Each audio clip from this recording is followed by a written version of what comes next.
का का दरवेळी तुम्ही सावनीच ऐकून घेता? का बोलत नाही तुम्ही रिटर्न? कारण चूक आपली होती. नुसता धक्का लागला तर एवढं बोलायचं नाही? त्या धक्क्याने जी हळद सांडली ना, त्यात मम्मींनी पावडर मिक्स केली होती तिला धडा शिकवण्यासाठी. मम्मींचा राग मला कळू शकतो तिच्यावरचा, पण शिक्षा देण्याची ही पद्धत सागर मला मान्य नाही. आणि मुळात जेव्हा एखाद्या मुलीच्या आयुष्यातला इतका महत्त्वाचा दिवस असतो ना, आणि तिच्या बाबतीत असं काहीतरी घडावं या दिवशी, ही कुठलीही मुलगी नाही डिझर्व करत, मग ती सावनी असली तरीही नाही. आई पण म्हणजे खरंच आईने असं केलं होतं? काय करत होती? चुकीचं आहे. एक्झॅक्टली. आणि तुम्ही काहीच न बोलता सगळा आरोप स्वतःवर घेतलात.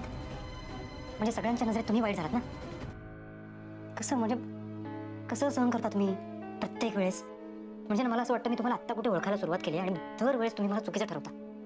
प्रत्येक वेळेस तुमच्या स्वभावाचा एक नवीन पैलू माझ्यासमोर येतो आणि मी सरप्राईज्ड नाही. पण यावेळेस नाही. तुमची काहीही चूक नसताना ते एवढं सगळं बोलले ना, मी जाऊन आईशी आत्ता बोल. काहीच करायचं नाही आपल्याला यातलं. आत्ता विषय वाढवायचा नाही, सोडून द्या सागर. सोडून द्या सागर म्हणजे काय? अहो सावनीला कळायला हवं, सगळ्यांना खरं काय ते कळायला हवं. सावनी तुम्हाला तुमची काहीही चूक नसताना बोलली ना, आणि तेही आदित्य समोर. त्या आदित्यला काय वाटलं असेल तुमच्याबद्दल? नाही सावनी नाही, सगळ्यांसमोर तुमचा अपमान केलाय. आता सगळ्यांसमोर तिने तुमची माफी मागायलाच हवी. सागर, तुम्हाला सांगितलं ना, विषय सोडून द्या.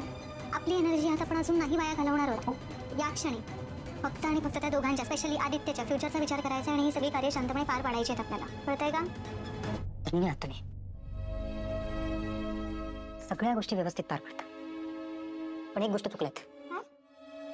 एवढ्या उशिरा एंट्री का घेतलीत माझ्या आयुष्यात? आधी का नाही भेटलात?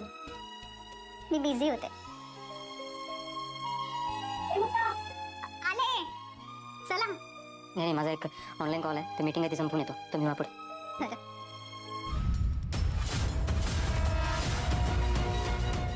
सर सर मला वाचवा सर. मी आदित्य सागर कोळी बोलतोय. सर सर मी खूप मोठ्या प्रॉब्लेम मध्ये आहे सर. सर माझी सावत्र मला खूप मारते सर. सर मी मला खूप काम करायला लावते सर. मी आता काम करत होतो तर तिने माझ्या हाताला चटका दिला. सर प्लीज मला वाचवा सर. मी सागर कोळीच्या घरी आहे. माझ्या सावत्राईचं नाव मुक्ता कोळी. मुक्ता कोळी? अरे काय झालंय? काय म्हणतात साहेब? आम्ही तुम्हाला अरेस्ट करायला आलो. का? तुमच्या सावत्र मुलाने तुमच्या विरोधात तक्रार केली. तुम्ही त्याचा शारीरिक आणि मानसिक छळ करताय म्हणून. मी? हो तुम्हीच. नाही काहीतरी गैरसमज होताय तुमचा. तुम्ही त्याच्या हाताला चटके देऊन त्याचा हात भाजलाय, अशी तक्रार आहे आमच्याकडे. हा ना, जरा फॅमिली मॅटर आहे, त्यामुळे आम्हाला घरच्या घरी सोडवू द्या. तुम्हाला सगळ्यांना विनंती करते, प्लीज. आदित्यला भाजलंय? कळलं नाही कोणाला? I hope he is okay. कुठे आधी का नाही इथे? आपण बघूया त्याला काय झालंय. आता इथेच थांब. माझ्या मुलाच्या जवळ जायचं नाही तू. आणि काय केलंस तू माझ्या आदित्यचा? हा आई शपथ मी काही केलेलं नाहीये. सावनी मी मुळात कसं काही करू शकेन का त्याला? आदित्य कुठे आहे? त्याला बोलवा. आदित्य आदी. अरे आदित्य बेबी काय झालं तुला? कधी झालं? कोणी त्रास दिला तुला? तू फक्त मला सांग, तुला कोणी त्रास दिला? मग प्रश्नानंतर विचारायला आधी औषध लावूया. गप्प बस. मला माहिती हे सगळं तूच केलंयस. त्या दिवशी हा तुझ्या बरोबर जे वागला त्याचा चूड गवतेस ना तू. पण सागर समोर सगळं मिटवण्याचं नाटक केलं होतंस. किती बोळी दिसतेस ग तू, पण एक नंबरची ना नीच बाई आहेस तू. लहान मुलाला पण नाही सोडलंस तू.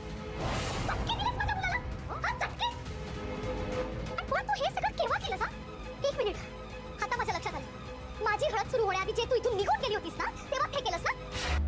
माझ्या मुलाला जो त्रास दिला ना, असाच त्रास मी तुझ्या मुलीला दे. मी असं पण नाही बोलू शकत, ती पण माझीच मुलगी आहे. सावनी ऐका ना, मी हात जोडते तुमच्या समोर. तुम्हाला जे ऐकवायचंय मला ते ऐकवा, पण त्याला आधी औषध लावूया आपण. त्याला भूक लागली. तू लाव ना माझ्या मुलापासून, लाव ना तू. अहो जरा तुम्ही सगळ्यांनी लाव ना माझ्या मुलापासून. अरे सगळ्यांनी लाव ना. तू काळजी करू नकोस बेटा. मी हर्षला फोन करते, तो सगळं ठीक करेल. आलेच मी. थांब. अहो काय मी भांडून का बाई? दे प्लीज मला लावू दे. राजा खूप त्रास होतोय तुला. मला तुला सांगितलं कळत नाही का? एक मिनिट, लाव ना माझ्या मुलापासून, सांगितलं ना. हॅलो हर्ष. हा बोल सावनी. तू प्लीज आपल्या फॅमिली डॉक्टरांना लवकरात लवकर इथे पाठव ना. काय झालं सावनी? तू अशी का साऊंड करतेस? काय झालं सांग मला. इथे ना आदित्यचा हात भाजलाय. त्याला खूप त्रास होतो, त्यामुळे प्लीज तू डॉक्टरांना लवकरात लवकर पाठव. आदित्यचा हात भाजलाय? ओके मी पाठवतो कोणाला तरी. ठीक आहे? हा ठीक आहे. I need to arrange. मला आदित्यला बेस्ट ट्रीटमेंट मिळायला हवी. काय झालं तेजू? काय झालं आदित्यला? सावनीचा फोन होता, आदित्यचा हात भाजलाय. I need to find best doctor in town. Oh god. Hello doctor शानबा? Out of town? हा थँक्यू काय करू मी? शांत व्हा. तुम्ही तुमच्या फॅमिली डॉक्टरला कॉल करून बघा ना, ते अवेलेबल आहेत का बघा. हॅलो, हा डॉक्टर नरेश, माझा मुलगा आदित्य. सावनी, तुम्ही जरा लक्षात घ्या. अहो भाजलाय त्याला. मुक्ता डॉक्टर आहे, बेसिक औषधोपचार करू देत ना. तुम्हाला सांगितलं ना मी, लांब राहा तुम्ही. आदित्य माझा मुलगा आणि मी त्याची आई आहे, कळलं? हो पण काय बोलायचं त्याला? मॅडम एक मिनिट, आम्हाला याची स्टेटमेंट घ्यावी लागेल. इन्स्पेक्टर साहेब प्लीज, तुम्ही बघता त्याला किती त्रास होतोय. हर्षवर्धन डॉक्टरांना इथे पाठवतात, त्यानंतर तुम्ही काय ते स्टेटमेंट घ्या प्लीज. अगं तो डॉक्टर येईल तेव्हा येईल, पहिला मग त्याची अवस्था तरी बघ. मी लावते त्या इकडे, ते औषध लावते. चल, लांब राहा तुम्ही. तुमचा आणि त्याचा अजिबात संबंध नाहीये, कळलं तुम्हाला?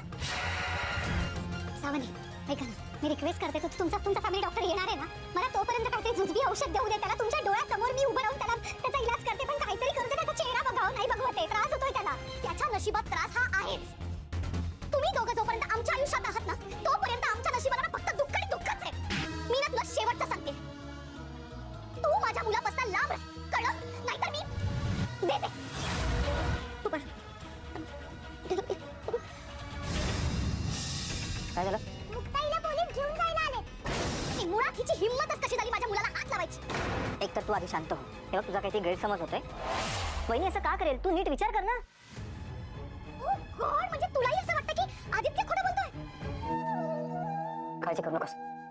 पोलीस वगैरे बघतो. काय झालंय?